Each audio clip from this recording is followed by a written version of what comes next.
We have some guests here this evening, and I've been really anxious to see the story that they wish to tell us. So we'll get started with our work session this evening, and we will start having, did you want to do introductions, Paul? Yeah, I'll do a real quick Okay. intro. So the Historic Preservation Commission over the last few years has been lucky enough to work with Professor Thomas and his history students at CSU.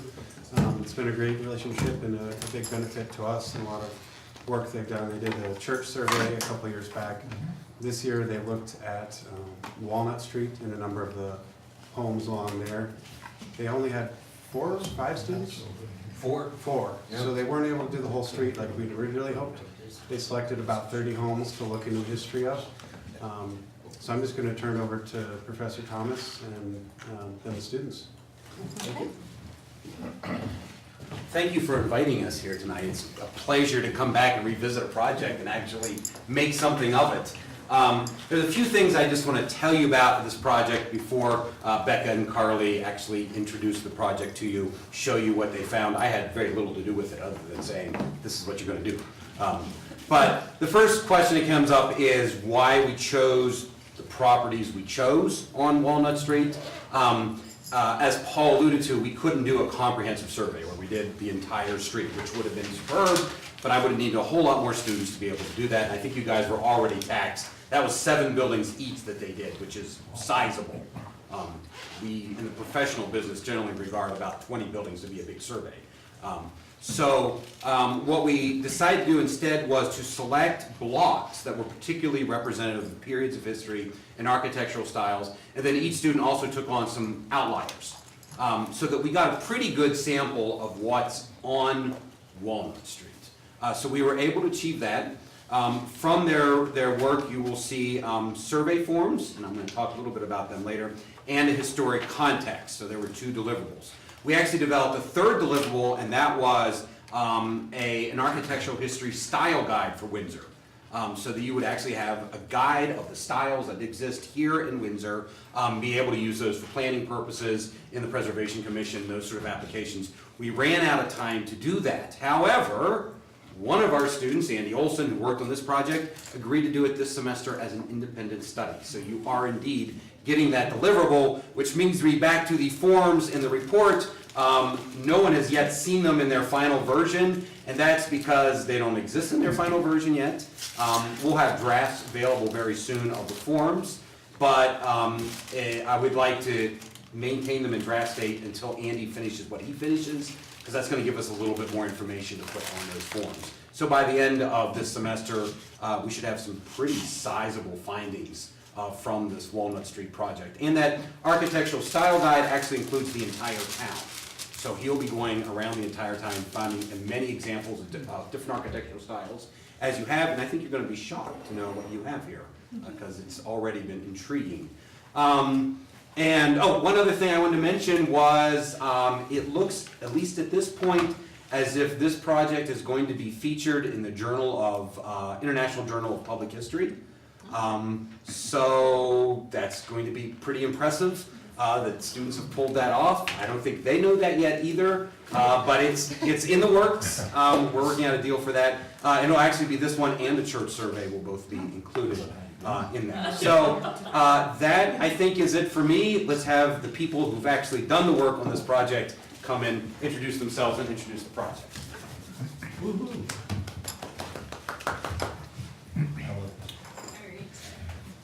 Good evening.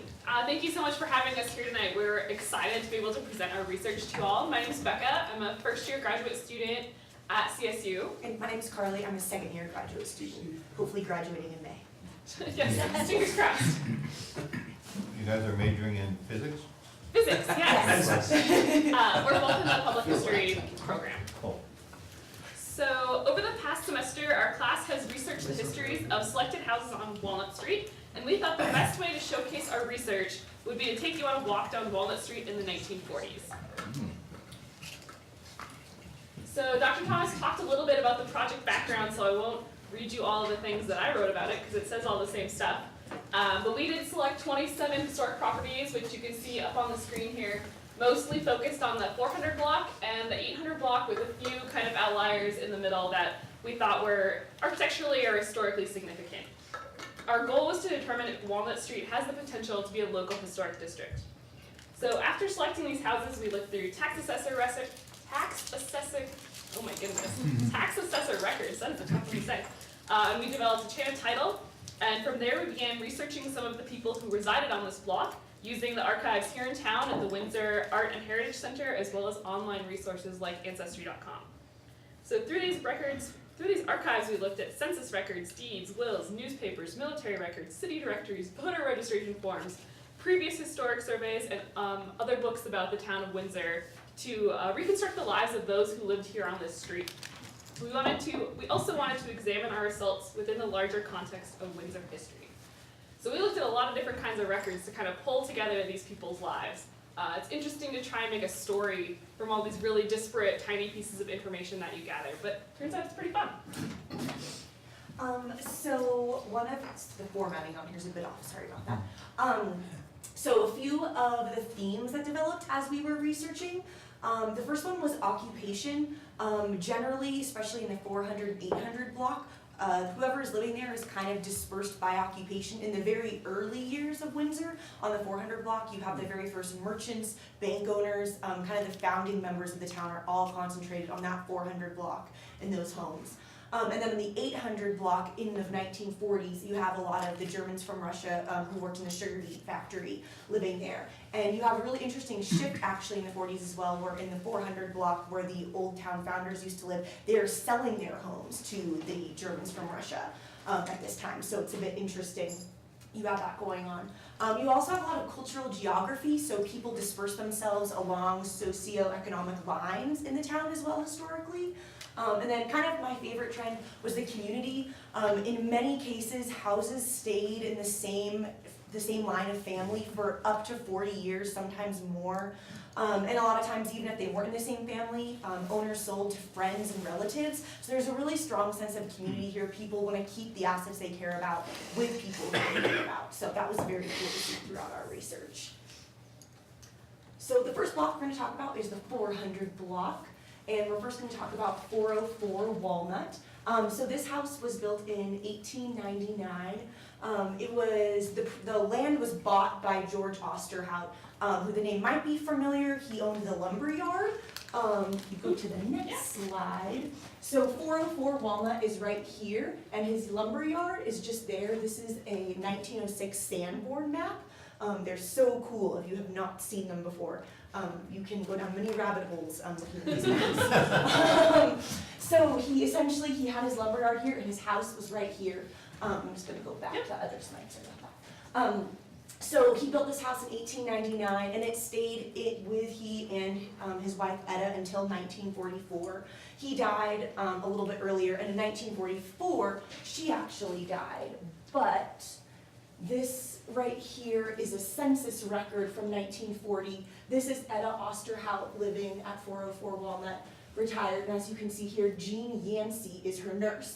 And in 1944, Jean Yancey bought the house from her. So that's kind of cool. You wonder, I mean, you can't prove anything, but you wonder, like, had Jean really liked the house? You know, she wanted to buy it after Ed had died. So that's kind of interesting. And Jean Yancey was married to Franklin Lupton Yancey, whose father was Charles Yancey, who owned the first livery here in Windsor. So you have these kind of big names, the Yanceys, the Osterhouts, staying in these families for generations. And it stayed in the Yancey name until 1965. So this is a trend where you have this sense of community, especially in this house here.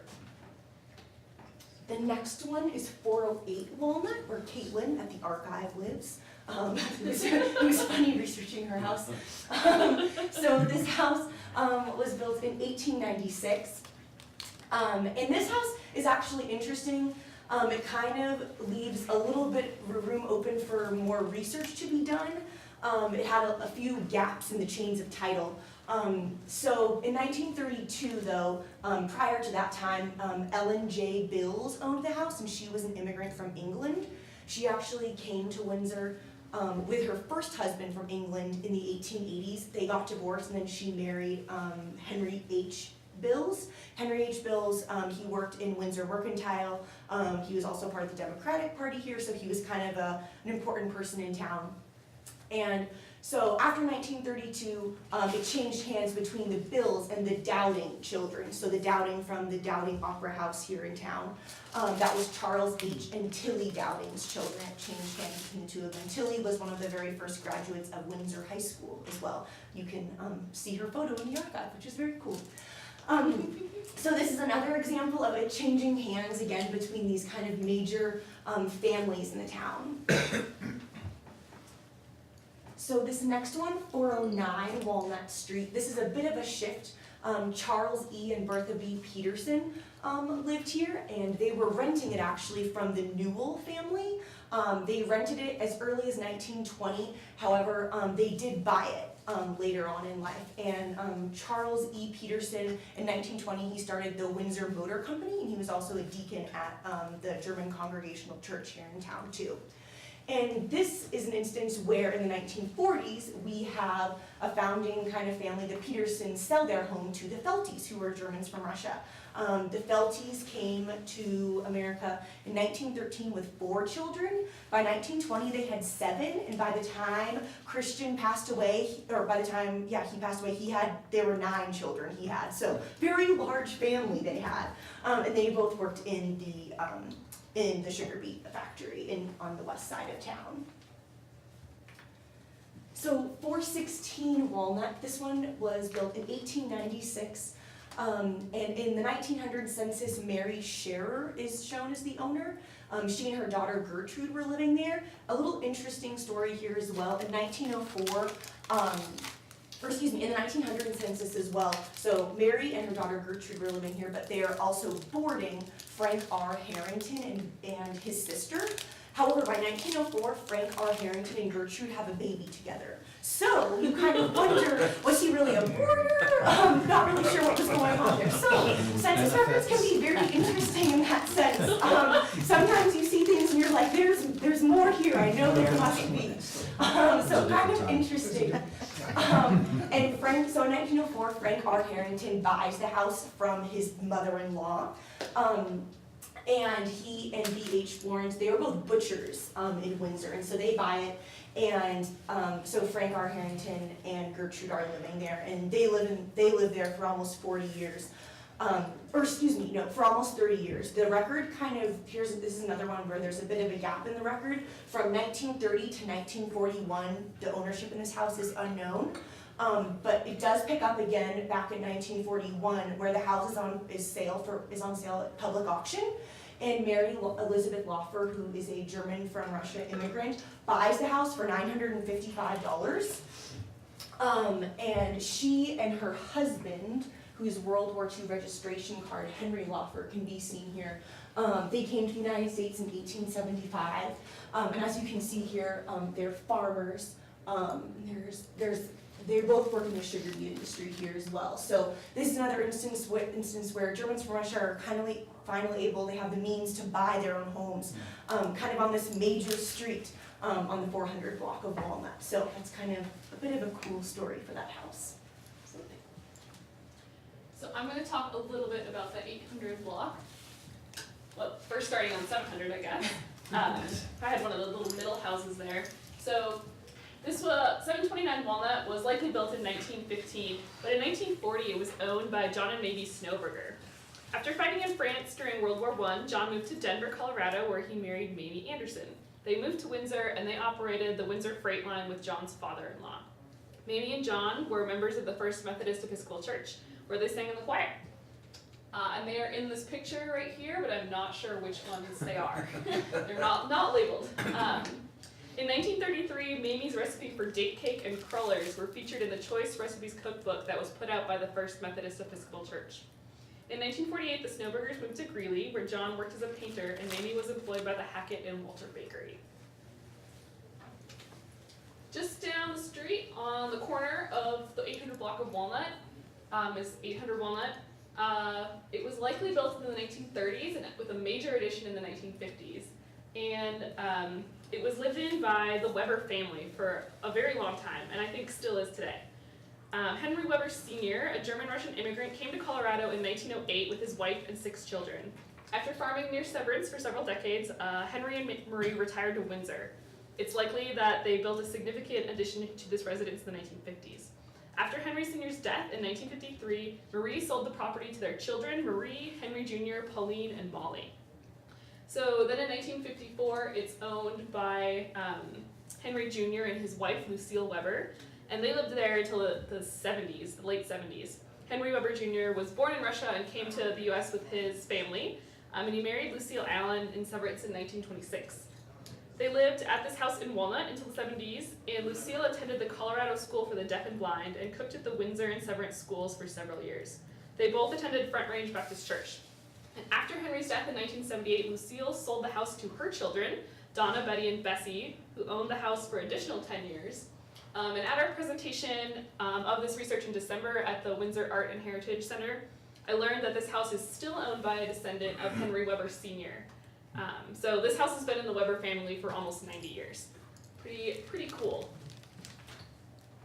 Just down the street at 816 Walnut lived Walter Everett Hickman. So he built this house in 1910. He and his brother, E.P. Hickman, bought controlling interest in the First National Bank of Windsor in 1909.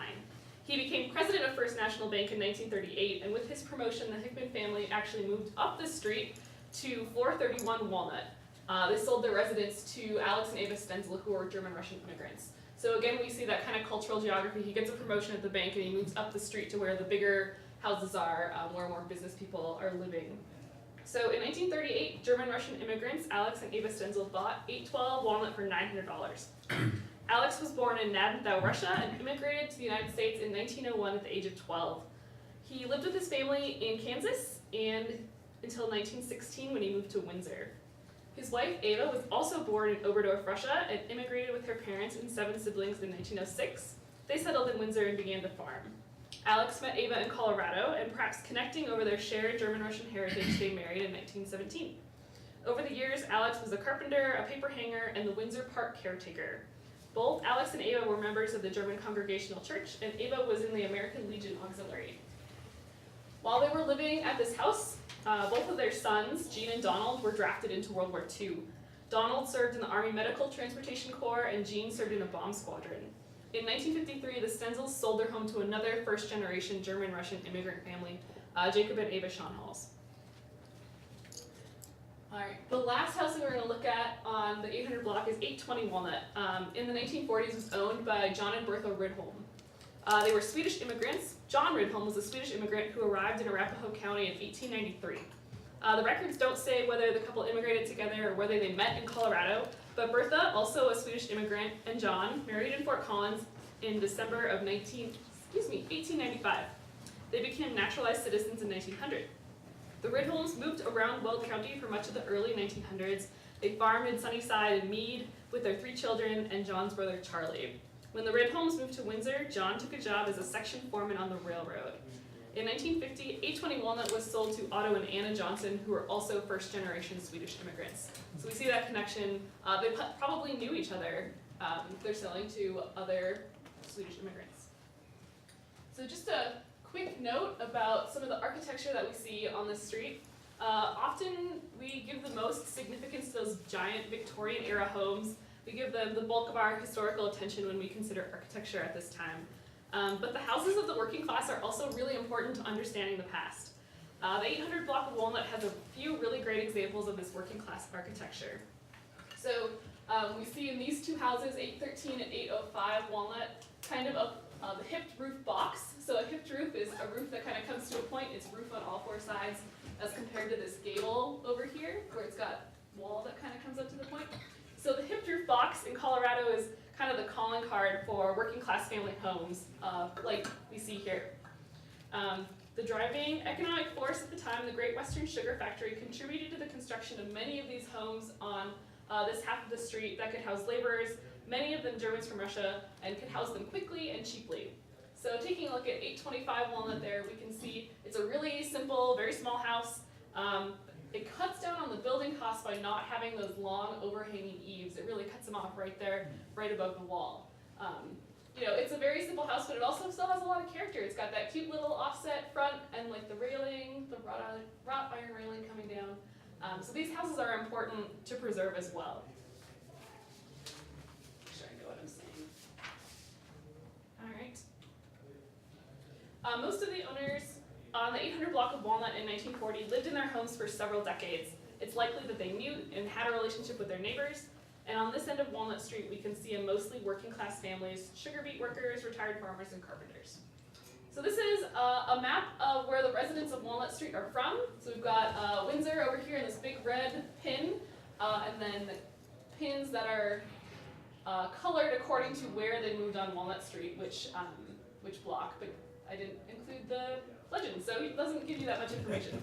But they immigrated from all these different places, and they brought all kinds of traditions and cultures with them that make Windsor the place that it is today. So something else that was really interesting when we were researching this, we used a lot of findagrave.com. Almost all of the families, founders in the 1800s to the 1940s and 50s, 60s residents, they're all buried in your local cemetery here.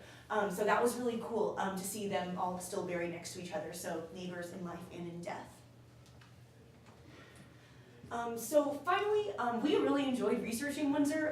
All four of us, Becca, myself, our classmates Rose and Andy, who's completing the architectural survey, completely fell in love with this town. We loved going to the archive and researching.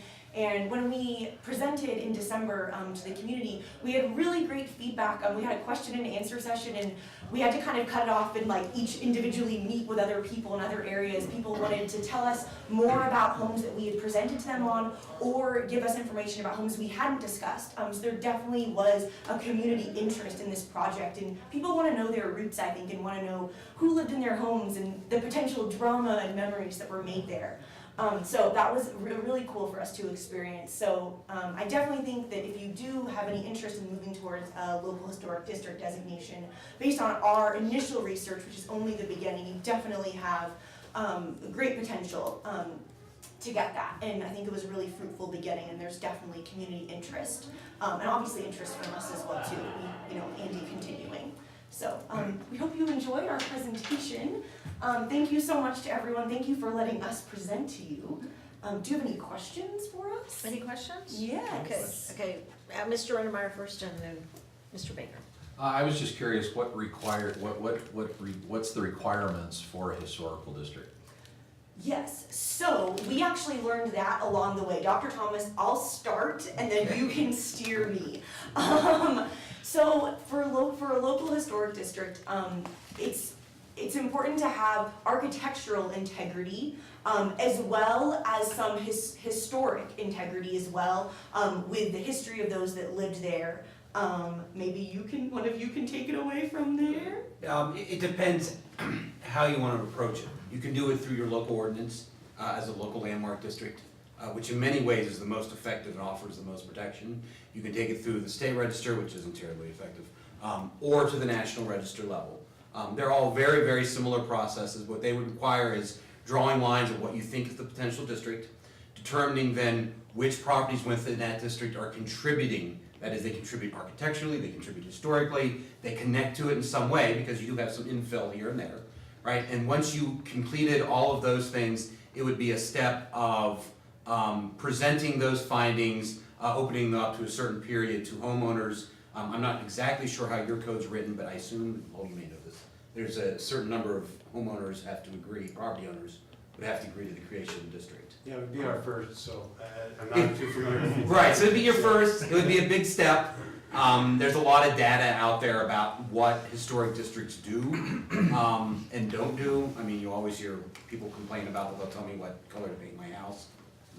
Actually, there's a constitutional amendment that prohibits that, but we can get into that later. On the other side of it, it does definitely impact property values. Tends to increase property values. So it'd be interesting to see. For me, it seems like Walnut Street is a logical first step. You have homeowners who are very interested in their historic homes. I think there's a lot of integrity there as well.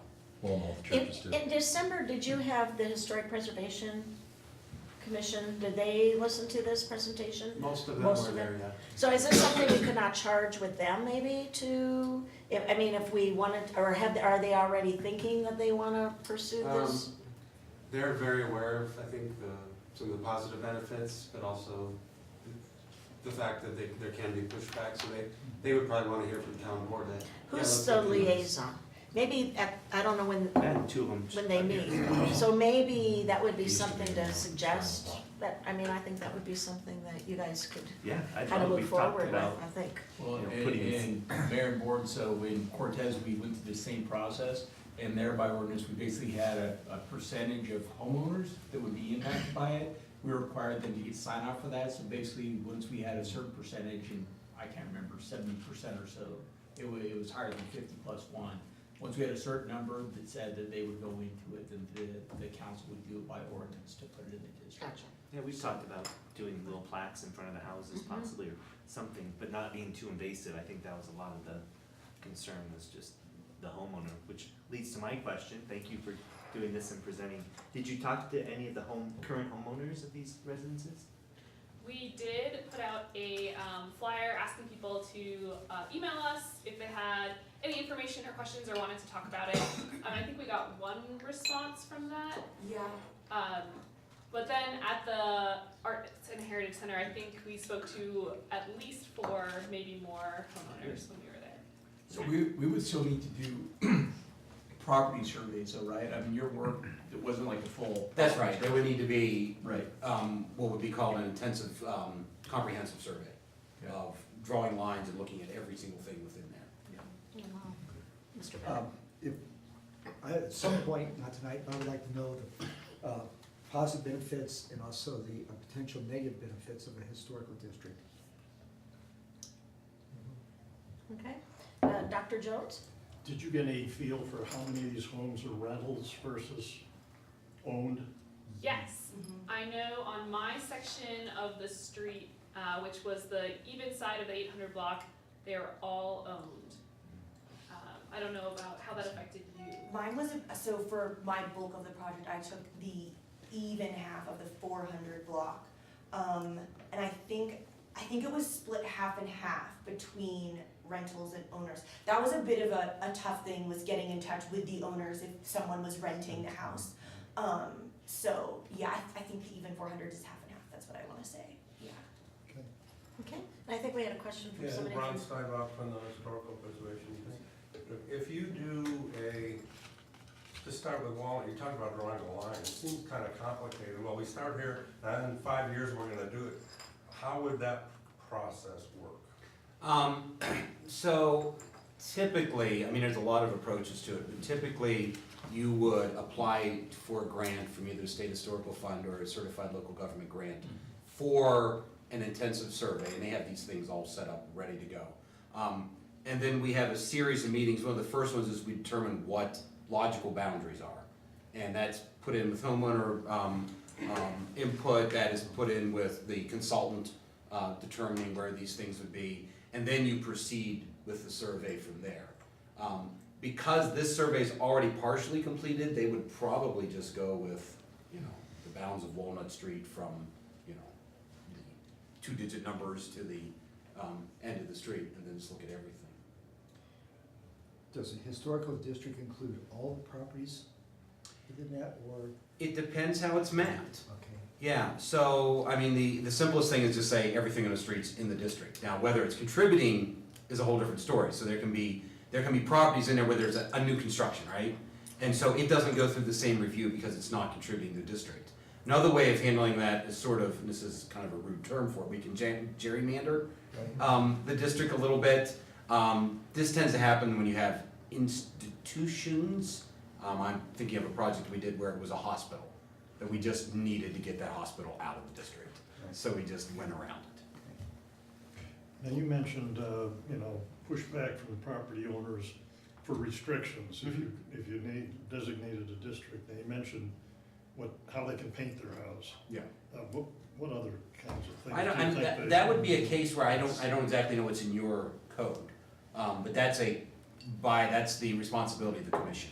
Well, and so, to kind of cut in, so if this is a contributing house, It would kind of depend on what changes they would need to make, so if they wanted to go through a building permit, there would be an additional process if they were contributing home, where we would review it with our local commission and say, you know, is work you're gonna do, make it non-contributing. If you wanna take all the eaves and gables and flatten them out, probably say no, that would make it non-contributing. But again, it's how we wanna write our ordinance, so I think we could say, look, if you go into this, you would just become non-contributing. We're gonna pull the plaque off your house, you're no longer part of our walking tour if you wanna do it. So it's how heavy-handed you wanna be. I don't think at any point the town will say, there's no way for you to do this. You just, if you have a National Historic property and you do something to make it non-contributing, you're off the National Historic Register. You know, you lose all the historic aspects. So I think people have a lot of misnomers about what it means. But in the end, at least I've always looked at it as kind of advise and say, you may not want to do this. Another big question is windows, right? People always worry, do I have to put in the old windows, or can I put in double pane for energy efficiency?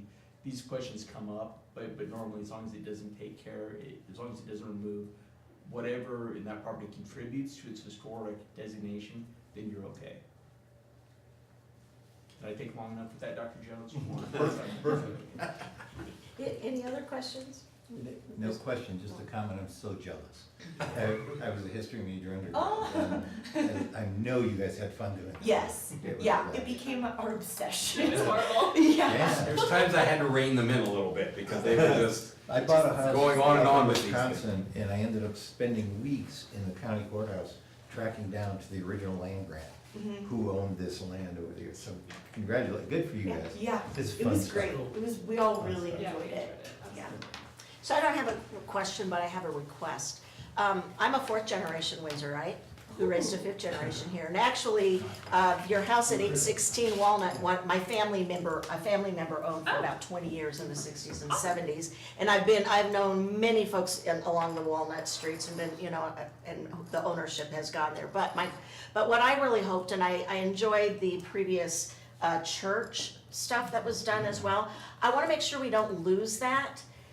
Because I think these are all really important pieces to our history. I'm part of the Windsor Severance Historical Society.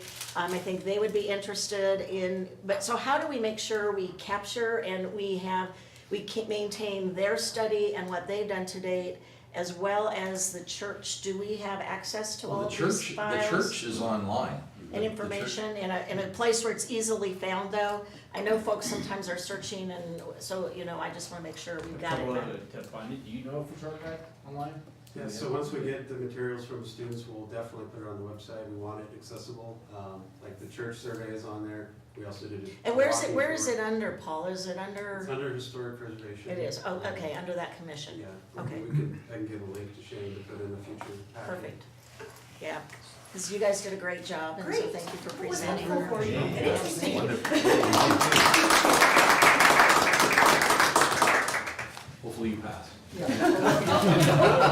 I think they did. And Miles, would you feel comfortable with the conversation to have with the Historical Preservation Commission, just kind of on next steps? Yeah, there are two of them are here, and we have Paul. I think we can move forward on.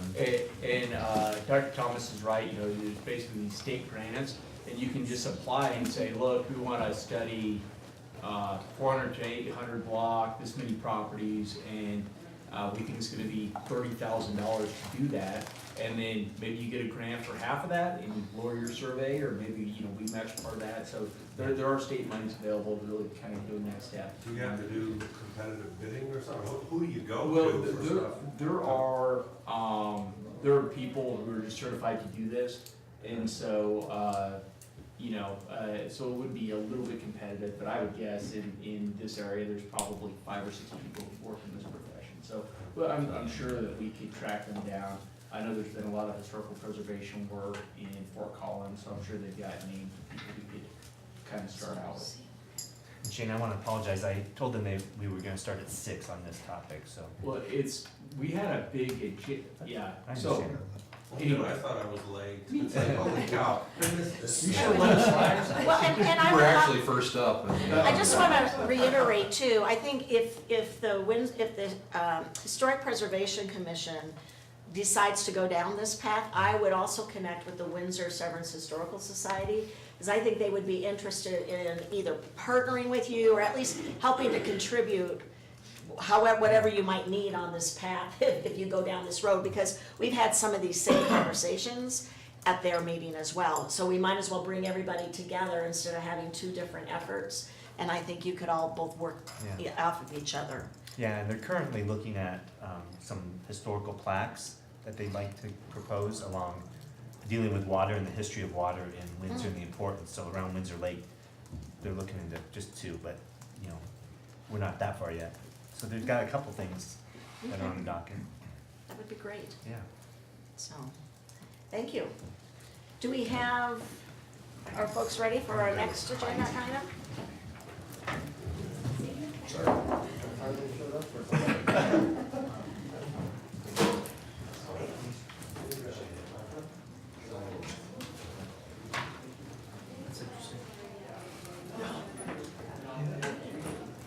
Do you need a step back so more folks can get at the table? I'm happy to. I think there's maybe enough chairs. I was mostly interested. Is it your rumors? There's a street that splits. Just sit here, gentlemen, would you like to sit at the table? I can swap out. Oh, you should have come in. We were looking at your house. In the previous slide, the Weber house? Yeah, so we were looking at your house. We're talking about it. I feel bad kicking you out. No, that's all right. I think it's cool they get property and family. I've never seen boards. You're the one that needs to. They did property and family. Oh, I think that's a neat. I've always seen this morning.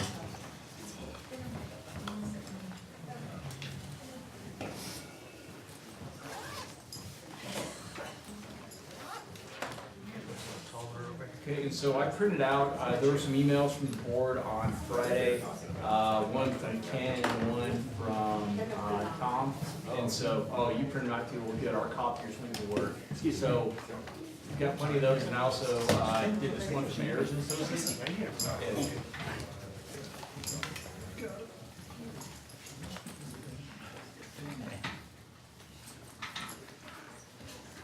There's another one. There's another one coming around Yeah, here. that one's, that was a color copy, I did that cheap black and white. Thank you.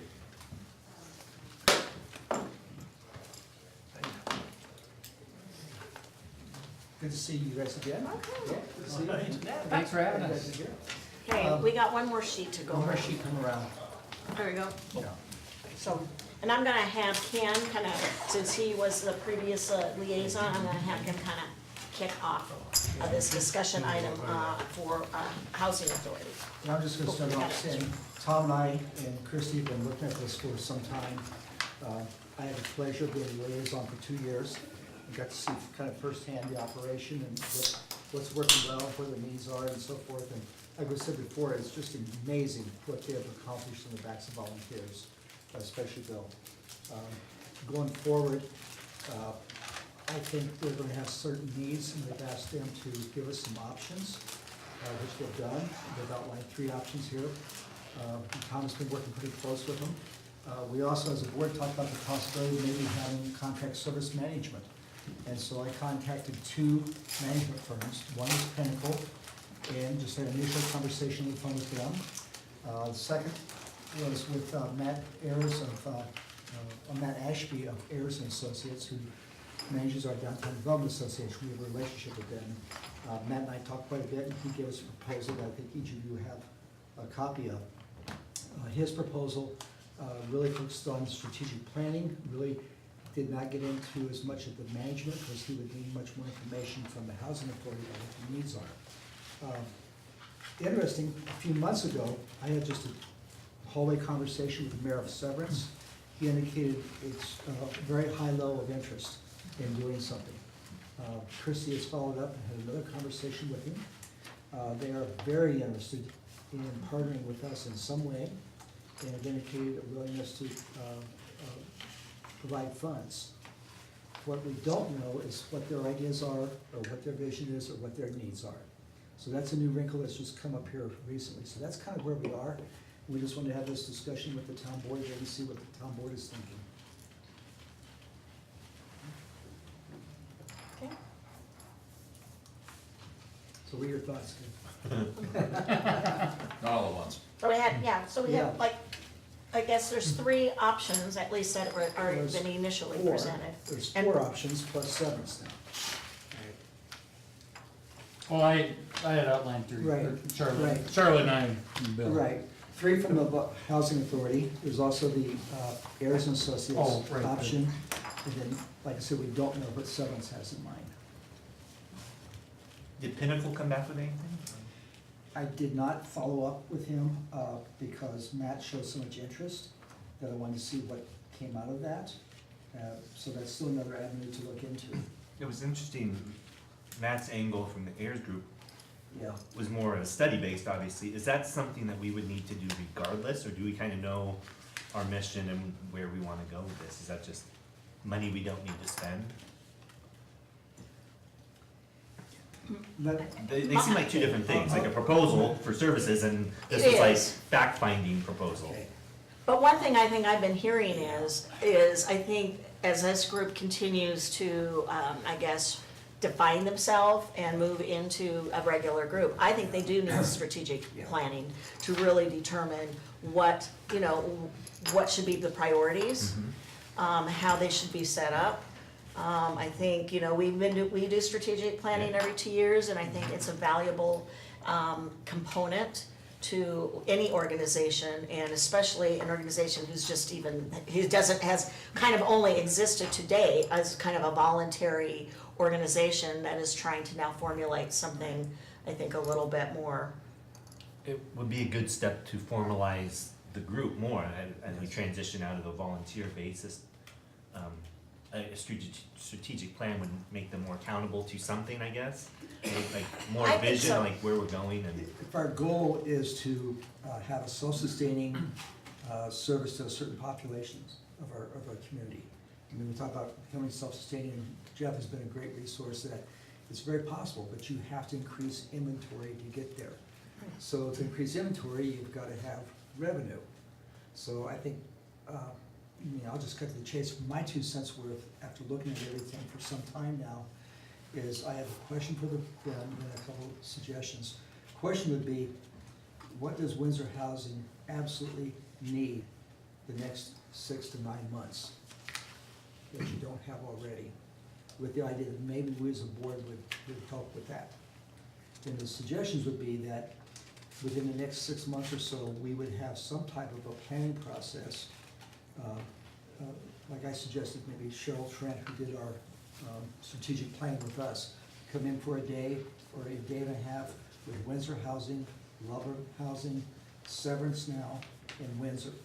And we all sit down and we figure out where does this need to go in the next 5, 10 years? How do you get the funds to get there? What kind of help do you need to get there? But really try to put together call it a strategic plan if you want, but with all partners involved. And then see where we are with your needs for funding. So that was an idea I've been throwing out to people to see what others think. Basically buying us time to do the study. Yeah, In other I would words, is see, that what you're- Ayers was suggesting a $60,000 study, and I don't think we need that. Yeah. My view, I don't think we need that. I don't think we Okay, need No. 60. but I think we do need time for the 2 housing authorities, and now Severance, I think they're very serious about doing something. We don't know what that is, but all 4 partners sit down together and figure out what it is, and I don't know if it's a day or 2 days, I don't know how much time it would take, but I would call that a study. Well, and after looking at it, my 2 cents about it is to find more from Severance about what they're willing to do, whether that's financial, et cetera, and what this means for them too. Yeah. What this means for Severance. If they, just hypothetically, if in the next year or 2, they could add some units, that'd be a step toward getting toward the 350 or whatever we need to become so self-sustaining. They could be a step faster in the process. Ken, would that take money, I'm just thinking here, money out of our coffers that we're using to fund our housing authority here?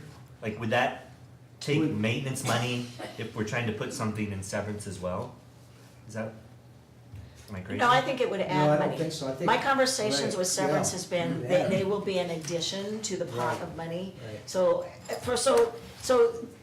this is just my recommendation. This is an important step that we're making, and any important step that you make, I think, has to be really thought about. Yeah. We obviously already know that, you know, there's already this big, long learning curve and everything else that has been presented before us about being able to put somebody structurally in place. But I think it's really important that we understand who and what we're getting, because we could come up with money and we can find somebody and we can start setting them on the path, but that doesn't mean that we're setting them on the path for success, nor are we setting them on the path that really, what does our community want, and are we, where we need to be in the near future, because the ultimate goal of this would be to get them to be self-sustaining. Yeah. So the conversations with Severance are, we share a school district and we share a library district, so it would make sense to them, they've already had this conversation. They're very eager to jump onto the conversation and be a contributing partner, so at the end of the day, if we decide whatever that is, and that number is $70,000, then perhaps they have $20,000 that they would kick in Toward an executive director. toward this position. And we would have to define then, you know, what they get out of all, you know, maybe they have a couple of seats on the board, or at least a seat on the board too, in making these decisions. But we already know with the one property we looked at 392, where we have that combined IGA, there was already that conversation about some kind of a senior kind of complex, and that doesn't mean it has to still be that. I mean, it could be now our next workforce housing, or our next whatever else we want to have that conversation with. And that's what Severance threw out to me. He said, absolutely, we want to be part of this conversation, and we already kind of have had that conversation when we were talking about this property on 392. But A I couple think of that the is- things that came up, you know, Jeff made a point, because we sit and had coffee for a couple hours a while back. The idea of two separate boards, like a Severance board and a Windsor board, really doesn't work. So I think the concept would be that be the Windsor Housing Authority, and maybe eventually gets renamed Windsor Severance Housing Authority, whatever, but there'd be one board.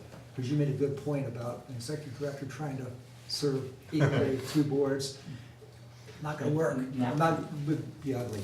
The other thing, and Matt Ayers and I, we spent a lot of time talking about all this. He said, as far as the management consulting firm doing something for 3 or 4 years, he said it's really a philosophical position. They could certainly come up to speed and do that, but then at the end of 3, 4, 5 years, you still need somebody to step in as executive director. So that's kind of some additional information. Again, I'm right there with the idea of, if you guys needed help in the next few months, we kind of need to know what that is, and we might be able to help out. But I think it'd be more important to try to form that partnership with Severance, especially if they want to kick in money, and we're doing a lot more things regionally. Can I get clarification on this? I thought in here it says 6,500. Doesn't he have a plan for 6,500, or? That was additional to. I don't Oh, know. I but didn't we get could copy just of do that piece of it, could we not? That was for. For heirs. That was for management of the construction of Golden Well, I thought it said Meadows. strategic plan plus work plan plus the key functions. They would do that for a lump sum of 6,500. I thought I saw a lot more than that. I'll have to get my original. We would Email. recommend conducting the workshop as soon as possible. So I think there's three, 1630, that's what I saw. I think there's 3 deliverables at 6,500, is that not right? Well, that's what No. it says here, I'm just trying to see what this I relates need to Yeah. find my, I don't have. And I a copy. think you had did you have a question? Oh, Miles? more about that visioning process, and talking about what happens at 392 if we have kind of on the master plan. Maybe it is senior, maybe senior is the market. You hear a lot about that in your coffees, I know. So I think that would really contribute to what happens out there, is this visioning of, is workforce or is it senior? What is more pressing right now? I think that could be part of the study too. I mean, I don't know if we have real data. I mean, we've been operating off of your wait list. So we know you've had several hundred people on the seniors wait list. So Windsor, or, excuse me, Golden Meadows So makes that's a lot of lots sense. money. What's the next step? I You don't can get all know. of that. And with that conversation too about workforce, you know, that's 60 to 100 AMI group. That's an area we haven't even begun to talk Right, about. and that's, we're looking at that too, that's Yeah. different funding That's than different the than- usual low-income housing tax Right. credits. But definitely. I'm trying to find Matt's original, I'm sorry I don't have that. Well, I thought I have it. made 7 copies to pass around, I don't know what happened. Which one? You're right. Uh, I think there are some, there's more Is copies this one? here. Yeah, that's it.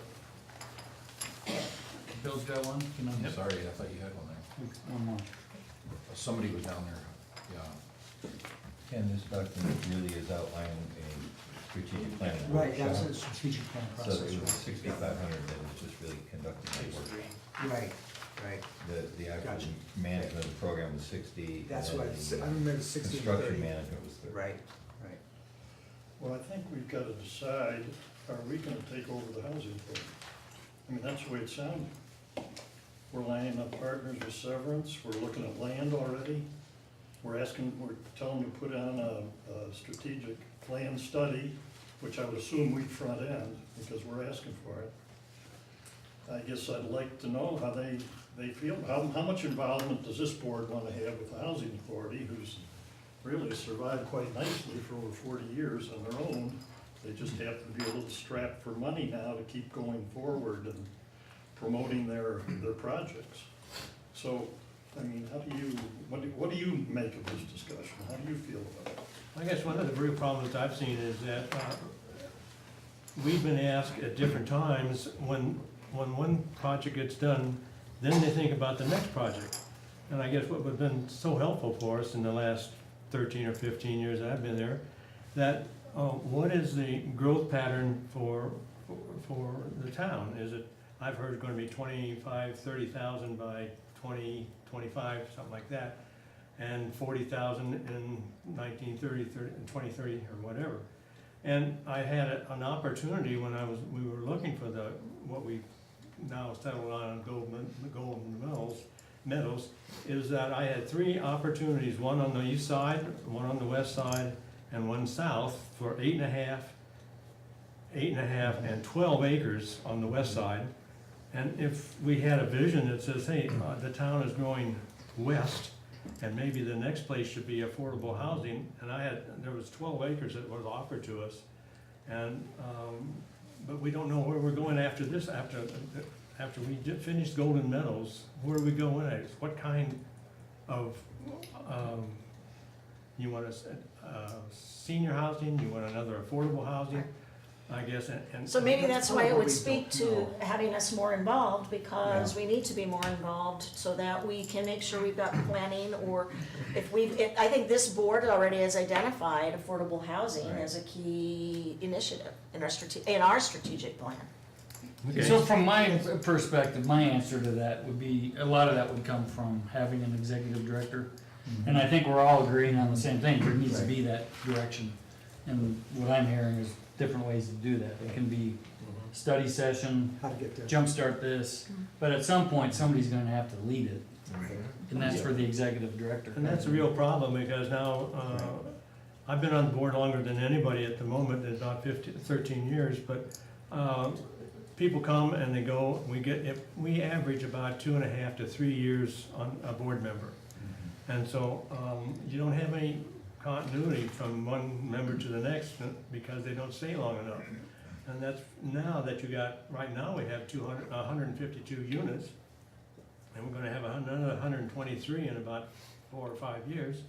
There needs to be somebody that's gonna really drive this thing and keep it so that the board knows where we're going, and we know what the board wants. And then if, the next thing, we do need some money for, as a matter of fact, to be in the kitty, that says when we find a nice piece of property, we could go out and buy it in concern that we're gonna be able to use it in the next 2 or 3 years. And something like, as I mentioned, I think to Ken and Tom, if we had like a 1% fee on each one of the building permits, after about 2 or 3 years, we'd have $3 or $4 million. I could have bought both of those properties for if I had that $3 million. And we don't have it, but we would, even if you didn't use it, you still got nice properties that are sitting there that belong to us. So we had that opportunity, but there's nobody to guide this program for the next I five, think it's really 6 clear, years. at some point you need somebody. You gotta have a body. You know, Paid staff. For my 2 cents worth, that's really clear to me. There's a lot of functions that need to be done. Just a little update about, talking about the building permits, really, we talked about what is happening in other communities. They take a certain percentage of their sales tax, not a building permit. And then that's designated into a housing commission, and then they might use that for habitat, or they might use it with their housing authority, those type of things. Again, I wanna come back to I think, I don't know if we're all in agreement, but I think most of us are in agreement, we would like to see the housing authority operate on its own. I know I've talked to some of our planning department in the past, they really don't wanna take on a housing authority, because it could be staff, so I think my view is housing authority still needs to stay separate from the towns, but it's a partnership that we ought to be helping in some way. So again, I think you need somebody, but it's just a question of when and how to get there. And again, for my part, I would like to see a plan on how you're going to generate funds. You're $200,000 short right now buying Governor's Farm, which would be awesome. But I wish I'd known more 3 years ago. I would have said this 3 years ago. Somebody needs to be contacting various foundations, because foundations will give money. But Not for personnel, but you could build, you know, there's fundraising avenues out there, hard, but this is why you need somebody again. Right. Part of the strategic plan ought to be what you were talking about, Bill, as we grow to 60,000 in this community, what are the needs going to be? As much as we can tell in a crystal ball, and what are we gonna have to buy? And somebody needs to be working the systems out there and bringing in funds other than the revenue off your apartments. So there's a lot of work to be done, but I think that needs to be coordinated, and that's why we come back to some kind of a planning process with Severance and everybody. Yeah, you talked about foundations and so forth, and when we were trying, in the last 2 years, trying to work with Governor's Farm, Right. if we'd had $200,000, we would have just about been able to take care of that one. And Right we've now. been 48 Mhm. units right there and ready to go. Mhm. And we didn't have that. Right. And we went to 16 different foundations in this particular area and all the way down to Denver. Mhm. And everybody says, oh, it's a good idea, and come back in May or June whenever we Right. do this. But on the one hand, most we could give you is maybe 30 or 30,000 would be a big donation to your picture base, and it's a one-time. Right. That was the problem. But my point is, you start doing that's gotta be part of a strategic plan too, Yeah. on how we're gonna Right, generate it's the one funds. piece. One piece of, and there has to be somebody doing the legwork to do that. And it takes more than a year, it takes 4 or 5 years to build those, but that's a piece of what somebody has to be done. So that, I'm saying that's gotta be a part of a plan, and I don't really think we have a plan laid out right now. Can I have a question or comment? And we talk about self-sustaining, and I think we're all in agreement there. What about, it's one thing to sustain yourself, it's another thing to actually grow and buy land and build. Yeah. Is there any mechanism in place for that, or are we just gonna be self-sustaining? I guess that's the. Well, I think that would be That'd be a question for you guys, something how that we- they would need to explore, Right. right, as part of the process and a strategic plan or a further discussion as to, because you can't just self-sustain. Right, it would be years before you truly became self-sustaining. You would have to have enough Right. units that you actually owned, and on the tax credit development, that takes 15 years, even if you're the developer. Right. But you have to start somewhere. Yep. Put stake in the ground and start working towards that. Is there room in this for an intergovernmental agreement that brings Severance, the housing authority, and the town into a framework for what you're talking about in terms of financial support to the housing authority over the short term, and understanding about strategic planning, and understanding about future potential financing that is contributed on top of whatever you do in the short term? I'm just wondering whether an intergovernmental agreement, so that we're not actually stepping into the board of directors of the housing authority, it would still need its board. Right. But its board would speak for one of the parties to this, what I see as potentially a 3-part intergovernmental agreement, where you could map all this out. If stuff works, then you hang on to that. If it doesn't work, then you set it aside. And just like any other relationship like that, you could do it through an agreement. That would So be I my throw thought. that out. No, I was assuming there would have to be some type of legal agreement if we went that direction. Right. So again, I'm gonna throw out the suggestion that you all tell us if there's something that has to be done in the next 6 months. Well, the two big things is Bill's leaving. best volunteer on the I planet know. is leaving. Yeah. If we don't replace him, he's not But, leaving, we right? are, we're gonna put out like we normally would, right, for It's the housing contingent. authority? Yeah. Yeah. So to fill his position's no problem, but we won't find somebody that volunteers. Well, Well, before 30 that, hours we a had week. John Moore. You what? We had John Moore before that too, who Yeah, was but very, he didn't put in 30 hours a week. So short term, on the operations side of just Century 3, we'll have to figure out a way to replace Bill, whether that's paid staff or a good volunteer, and there's different ways to do that. Partially Loveland could help out, you need to get paid, so there isn't a whole lot of room there. But probably the biggest thing is we're moving forward with, Golden Meadows. And right now, Loveland Housing Authority is just doing that at our own expense. That, all the pre-development work, and we're working towards applying for tax credits on behalf of Windsor Housing Authority, depending on Chaffet's schedule, either February or June next year. But some help with that, pre-development fees. Normally, we would have a pre-development agreement to cover some of our staff time, but some help there would be appreciated. On Windsor Meadows 1 and 2, they're self-sustaining now. Right. Loveland's got the ownership of that for the rest of the tax credit period, and through operations, that's paying for occupancy and maintenance. So those are definitely covered. And Loveland's also getting paid to do the occupancy on Century 3. but won't you Sure. get paid on the Golden Meadows deal though too, once we secure the loans for that? Loveland Housing Authority is gonna get paid, they're gonna be the, Holder up that tax. yeah, you're gonna get the tax. Yes, if we get funded. Our challenge is cash flow. You're right, eventually that would come back. Best case, if we get funded, next spring would be the earliest that we find out. We don't have the partnership agreement in place with Wells Fargo or whoever the investor is until late 2020, which is almost 2 years from now. Yeah, so when were you gonna start construction? That's when construction would start. Late 2020, okay. Okay, so you- Because we need that so tax you- credit. Why And was that's, why was I under the impression we had something happening, so that we too. needed project management I thought there by was something we needed. this by the summer? it's the development, I think, Then is what that's- Bill was referring to. So there's nothing breaking ground this spring or No. something? You gotta get to that point. But I'm Right. doing the An development now Yep. for the housing authority. And we're Okay. looking at an architect, and we hope to have that on board before the end of probably this month. And we're gonna look at a contractor to have on board as well, so that they can work together in planning of how we go with modular housing or stick building.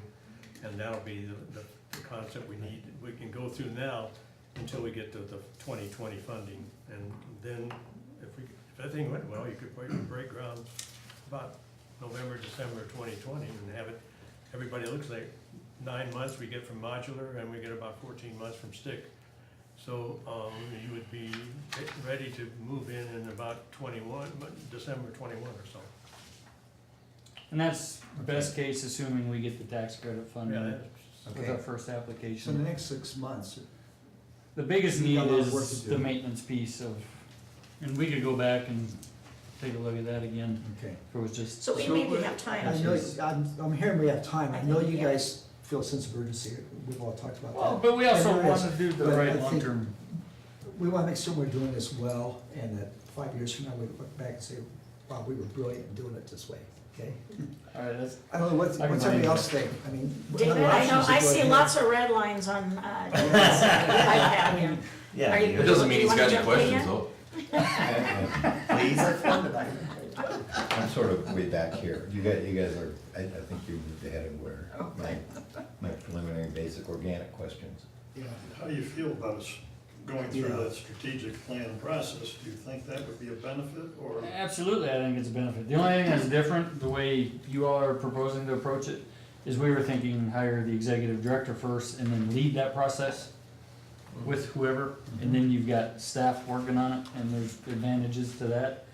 I think eventually, you're gonna end up with an executive director anyway. If you do that first, I don't think that's necessarily bad to have it ironed out, what you're doing or not with severance. So at this point, we don't know what severance needs are, what they're thinking. And if they're willing to chip in money, I mean, we want to treat them the same way that we would want to be treated. If we were going to partner with another community on something, we'd want to be involved at the front end. So suppose they're going to chip in $100,000. Every year, all right. But, you know, whatever they're gonna chip in, I mean, I would assume they, and I would want them to be a part of the selection of, executive director working with you on that. Sure. Oh, yeah. It shouldn't be us just going out, giving you the money, you hire executive right. director, then we say, oh, by the way, severance, you can, you know. But if it doesn't work out with severance, maybe that's, I mean, I'm not part of these conversations, then we're 6 or 9 months down further without an executive director. We may not have to take that long too. I mean, we just have to, I had an initial conversation, you have a conversation, we need to have more in-depth meeting with severance to see what they're thinking. Well, and we It's could not go gonna back, take 6 I mean, months, don't I to do think you that. need to go back to Pinnacle too and see I if can they do would that give too. you something, because Right. obviously, we've been in this situation before with the DDA, and the best solution we have found today was to contract that position.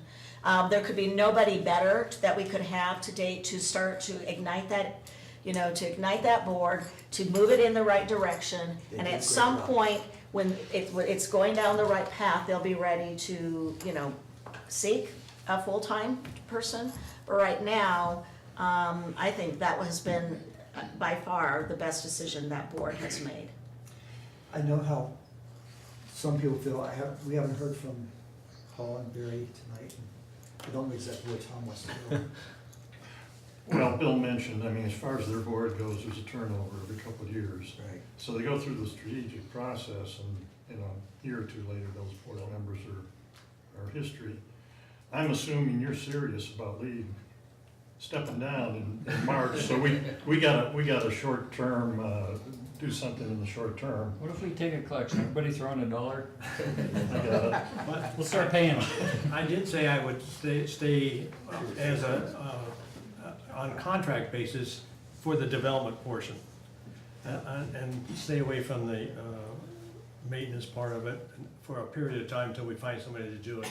But I would stay on, and because Jeff and I kind of started this thing for a couple of years back, and it would be nice to see it through, but, and I would do that. But I shouldn't say this, I guess. But anyway, I offered to the board, I said I could do that for $10,000 a month and a Jaguar for a car. And they turned that down pretty Oh, quick. we've got that covered. Yeah, but they did offer $1, they did $1 a month on a Yugo, so somewhere in between. So Tom, what are you thinking, Tom? Well, let me just go to your option one here, where we assume you train the executive director. And I guess we operate under the assumption that there aren't too many unemployed executive housing authority directors wandering the streets looking for work. So you would pick someone up who probably had very little experience, is that right? Hopefully some. Some, yeah. And you're thinking it would take more than 1 year to get them on board? Okay. All right, well, that was my main question, is we'll just assume he has no experience. Right. And this is very similar to what happened in Estes Park. And not that it's the only or best way to do it, but that executive director did exactly that. They were our employee for 5-6 years and trained them, and they were working in Estes Park, going back and forth, and eventually grew the organization. We knew that model worked. They worked towards independence, and we're just about there now. Could that be accelerated, that 5-year plan? Or you're saying the person wouldn't be ready after 5 years? The person could be, it's more funding to become, back to your independence question. Yeah. Sustainability. And even after 5 years, I wouldn't expect the organization to be sustainable. On option 2, which was similar but different, what Bill had suggested was contract with us for 9 months of training, pretty intensive, do what we I think can. option one is way outside, my comfort parameters of the conversations of where we've been having. In option 3, we get a replacement for Bill as manager for Century 3 for the short term until Right. maybe we can sort Yeah, other that- stuff. That would be the housing authority stepping in, doing that, Doing Bill's job. and getting paid a little bit for the development stuff that we're doing. And it buys time By a little for you, time. yeah. What do you think, Barry? You know, my feeling, thank you for Loveland South, and one of my concerns I expressed to Ken was I wanna make sure we don't become a burden. You know, this isn't probably something you should be doing at the cost of another municipality. So, thank you for that, and, I think what I hear is, you know, I wanna be careful, because you know, we talked about this 6-8 weeks ago, whatever it was. Here we are again, we have all these great ideas, and I like the idea of the strategic plan to kind of bring all that and give us some direction. And I think, I agree too that, you know, if we had a director in here who was part of that, that'd be great. But I don't know if, you know, that would kind of push out the strategic planning. So maybe I was thinking, you know, if we could get some of that strategic plan together now, and then, you know, then determine what our next steps are. Because that could mean executive director, however we do it, but that, you know, really having a roadmap to get us to that self-sustainability. That, I don't know if we really have that right now. I hear, you know, 350 units and so on. Severance just makes total sense to me, with their growth and their willingness. It sounds like a good fit. Well, I have a little bit different take, because I work with seniors every day of the week, so the senior affordable housing kind of is close to my heart, but I think that, you know, we have a real affordable housing crisis in our community. Not a lot of people are able to afford to live here that work here. Obviously, seniors aren't in that, you know, position necessarily, but I think that whatever we do, that the town needs to be financially behind what we're doing. To what extent may vary based upon Severance's involvement, et cetera, but similar to how the town supports the DDA with their own independent board, they make decisions, it is separate, you know, we have a liaison role on the DDA, you know, et cetera. I think is essentially, maybe through an IGA, similar to what we're talking about. Well, it's a little different, because that is, they're already making we're just giving back their tax increment that they're already producing. So they are producing what we're just giving back to them and dedicating to them. Is it fully? No, we're also doing the base sales tax. Yeah. So that was that, 5-year agreement, additional 5 year. Right. So- But they're generating that. Not completely, right? Well, the base though was there before the DDA. Right. But that's something that they generated by taxes, but this is by whatever products and services they've been selling already, and we just have said, instead of taking it into the general fund, we're dedicating that to them. I see, yeah. So it's something though that they've been generating a stream flow, and we're just redirecting that stream flow. Whereas in this case, there's not a stream flow. Sure. We're in the negative. So in that case, there was already a revenue stream, so to speak. It's just a redirection. I just think that when it comes down to, you know, and correct me if I'm wrong from our strategic plan, but one of our initiatives in our strategic plan 8-9 months ago when we did it was affordable housing. That this was something that we were going to foster, encourage, support, et cetera. What that level is for us to debate, but I think I think the community would support the board financially involved in the executive director position to move them forward. Because we would still have, even with Bill leaving, there's still the learning curve to get the executive director, you know, up and functioning before they get closer to construction, you know, et cetera. And so I have the same concerns some have had in kicking this 6 to 9 months, you know, down the line, you know, et cetera, versus us saying, hey, this is, and I'm not saying we're ready to do that tonight with the severance component not fully being known, you see what I mean? Yeah, But yeah. I think that sooner than later, the board needs to come back, revisit this, and decide what level of commitment that we're gonna do. Right. I think if we, That's mine. no, it's good. If we build it, I think they'll come. But I don't think we're in a situation where it's so risky that we might build something that'll sit there vacant, you know what I mean? So I think the risk level But it's not just this senior project, it's also Right. them moving forward with other future projects down the line.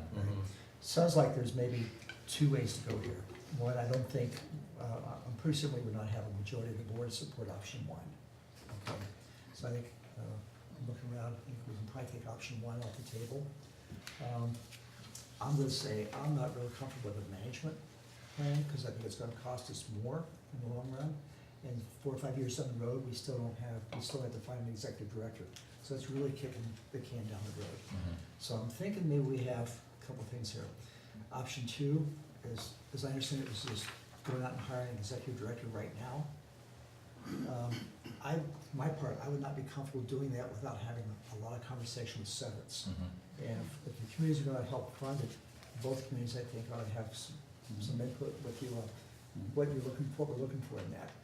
So I would say that might be an option for us, once we find what Severance wants. Option three, I don't know if it's 50,000 or not, that's why I was asking what you really need the next 6 months. We probably need to hear a little bit more from you on that, but that could be an option too.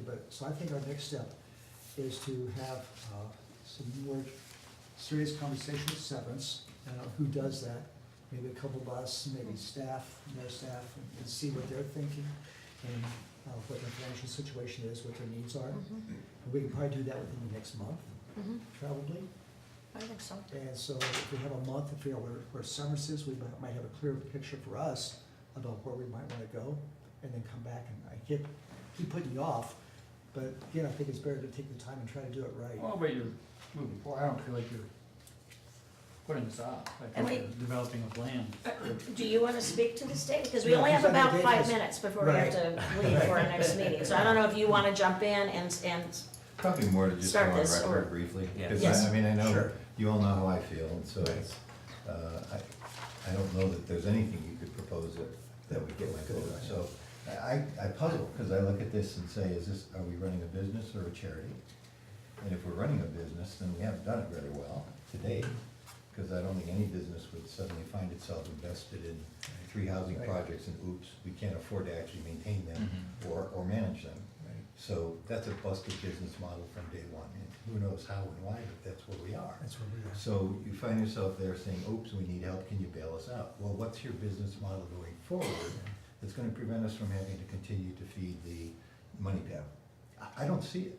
So I appreciate, thank you for all the answers, by the way, I know they were long and A lot of you took some time. But to start off, what's the benefit to the community, and you're responding that people can live where they work, and service personnel have a place to live. So I later ask, how many people lived here and then moved there, or how many people are service people, and you say, I don't know. Well, don't build the story, but not be able to defend the story with data. So I feel like, there's a gap there, so I'm not sold yet. I don't even get to the point where I say this is a virtuous good thing to do. Right. If it happens, then I think it should happen on a standalone basis, like an enterprise fund. The revenues have to somehow fund the project and pay for itself. Not against affordable housing, I'm against subsidizing housing. So we're in the position we're in today. Before I forget, I apologize for interrupting, but on the sustainability piece, what the investment's really for is to grow the organization. The properties are self-sustaining now, status quo. Including maintenance and management. That they could carry themselves, but there would be no margin to carry development. And that's philosophically, that's. future development. Future development, Right. right. As Bill said, there's no way to fund any future development. It was my understanding Bill was doing maintenance, or you, He helps. He's helping as a manage volunteer. maintenance. And we have one They have maintenance a man. maintenance worker, they have a maintenance Anyway, person. And so I just wanna make that clear, because we do pride ourselves that we do manage ourselves like a for-profit company, and each property has to cash flow every year. It has to carry itself, and they do.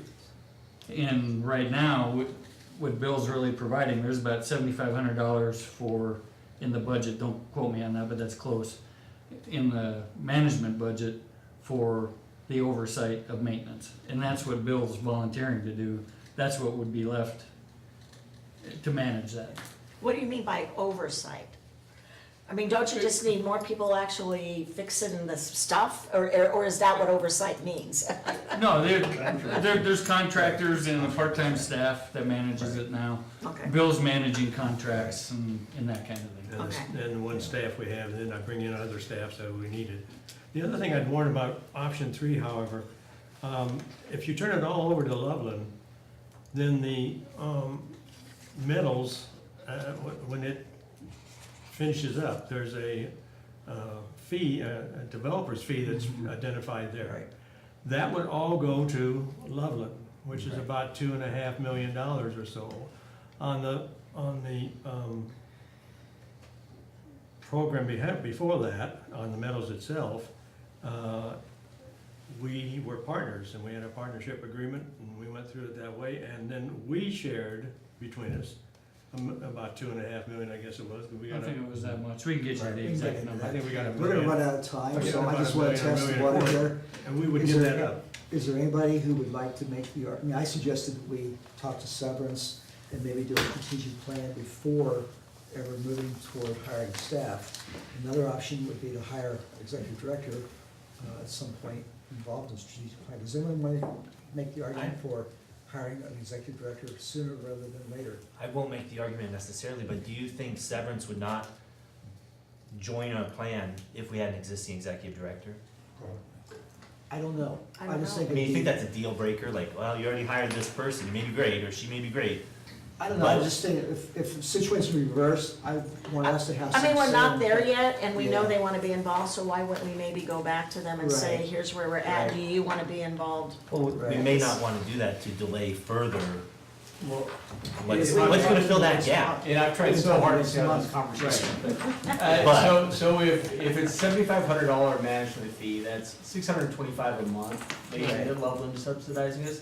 I wonder if to just buy us a couple months, 2 or 3 months, Right. we agree, Right. look, we're gonna go ahead and write them a check for that amount every month, cause I don't want Loveland to subsidize us, I mean, so we can take No, care of that. and for a couple more months, A couple months, we're not even worried about it. And I think if we Just- did that strategic plan, because again, if we go through that with the town of Severance and say, look, these are our goals, geez, can we do that without an executive director or not? I think that plan will help inform this hiring. I just think that the housing authority has been in this for so long, I think you guys clearly see it. But you know, you come to the town board for $100,000, you're like, hold on, I've got a lot of Right. questions. Yeah. So, to me, I think if we could, if not even say we'll be back in 30 days, maybe we're back in 60 or 90 days, just take the Right. time to do a strategic plan, Right. work with them. Yep. And I think going through To do that it right. process will inform the decision better, Yep. and we'll all feel a lot better. So, and again, with the board's pleasure, I would say, you know, if, I wouldn't ask Loveland to subsidize us, and we could certainly cover whatever out-of-pocket management fees gets us to that point. Does that seem? I agree. Yes, You- yeah. Yeah. So let's, And then Few I weeks, we'll can, talk to and maybe, Severance. since you've been on the either housing me or authority, Tom or you can, somebody, we right, can continue, we can set up having these discussions with with Severance. Severance, we'll find out that. Your next board meeting is, Next Tuesday. so be. When are they? Yeah, The- Tuesday. what- Tuesday, Third so it'll be Tuesday. the Tuesday Of the month? of March. So maybe by then, At, we have some information from 3:00. Severance that you can share with them. Okay. But, okay, as far as the strategic plan goes, though, it seems majority of the board wants them to go through that. How do we get that rolling? Well, we could do. Well, I think that's, theirs, we I think could part of do that is having this, I think will be part of this bigger discussion that we With would come back. Severance. Yeah, Talk to Severance because we first. would want them to be part of Right. that discussion, is what I heard you say. I think it'd be important to have it Yeah. at the front end, and then we could either go with theirs, we could go with someone like Cheryl Trent, if we wanted to do something like that. Another idea too. Or you might have another idea. Yeah, and you might have somebody who knows, But I just think has it's worked valuable to get all specifically four in that parties area, in which the would be room really together, good. probably an attorney. He disappeared. Okay. Okay. So does that sound like Okay, enough of a so plan? we're happy to everybody? help, yeah. So Okay. I'll wait to hear from you or Tom Yeah, about Okay. next steps. okay, Okay, so. great, okay. Future meetings, I think we have the calendar. I will have to tell you though now, March 4th, that's just a work session, but I will not be here. Oh, That is Pardon. RO plant and the Weld R forecast in blue. okay, just- because that's And so I'm, And we're gonna actually do a special meeting, I talked to the chief about that today. We're gonna have the RO plant presentation, and then I presume the board's gonna wanna have an executive session following that, so that'll be a special meeting. yeah, I won't be here. I will be cross-country somewhere Okay, between Pennsylvania and Houston. okay, well, Not quite sure where. Hopefully I'll be by Deacon Dallas at least. And are you comfortable with us continuing that conversation? What do you think, back in the Mike? room? 'Cause it's gonna be, it's kind of everything coming together for the RO. Yeah. So, Well, and I could let Rick Adcock know, we can try to fund it or not. You know, I'm actually meeting with him tomorrow. just let him, yeah, I mean, this just came up and, I have to do this, so. Okay, well, because it is, you know, clearly the town's been working on the RO plan for. Yeah. So you guys can keep that, or if he wants to Thanks, you guys. move that. I'll mention it to Rick tomorrow, and Sorry. if he says no, I've got to have the mayor in the room, and we'll. And I'll probably miss Wednesdays. Oh, okay, I have to coach some okay. little basketball. Yeah. Little. My sister's What's next to